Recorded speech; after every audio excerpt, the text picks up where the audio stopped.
ഗൗരിയുടെ ഇന്നത്തെ ലഞ്ച് ബോക്സിൽ എന്താണെന്ന് നോക്കാം. ഇന്ന് ചെറുപയർ കിളിപ്പിച്ച എൻ്റെ തോരനാണ് കേട്ടോ. ഇത് വെറുതെ പച്ചയ്ക്ക് തിന്നുന്നതാണ്. നല്ല ആരോഗ്യമുള്ളതാണ്. കുഞ്ഞു പിള്ളേർക്കും കുട്ടികളെല്ലാവർക്കും നല്ലതാണ് ഈ ചെറുപയർ ഈ കിളിപ്പിച്ചത് കേട്ടോ.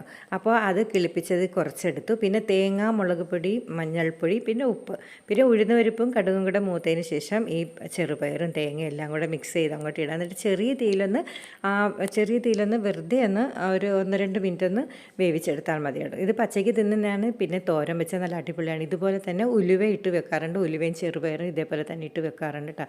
നല്ല സൂപ്പർ ടേസ്റ്റാണ്. എല്ലാവർക്കും നല്ലതാണ് കേട്ടോ. കുട്ടികൾക്കൊക്കെ ഏറ്റവും നല്ലതാണ്. അപ്പോൾ നമ്മുടെ ലഞ്ച് ബോക്സിൽ ചോറ് നിറച്ചു, പിന്നെ പയറിൻ്റെ തോരൻ നിറച്ചു. പിന്നെ ഇന്ന് തേങ്ങ വറുത്തരച്ച തീയലാണ് ചെയ്തത്. കടലപ്പരിപ്പും കിഴങ്ങും മുരിങ്ങയും എല്ലാം കൂടി ഇട്ട് വേവിച്ചിട്ട് നമ്മൾ വറുത്തരച്ച് വെക്കും. പിന്നെ പപ്പടം ഉണ്ടായിരുന്നു. ഇന്ന് നവനീത് രാവിലെ തന്നെ കൊല്ലത്ത് അമ്പലത്തിൽ മേളത്തിന് പോയിരിക്കുകയാണ്.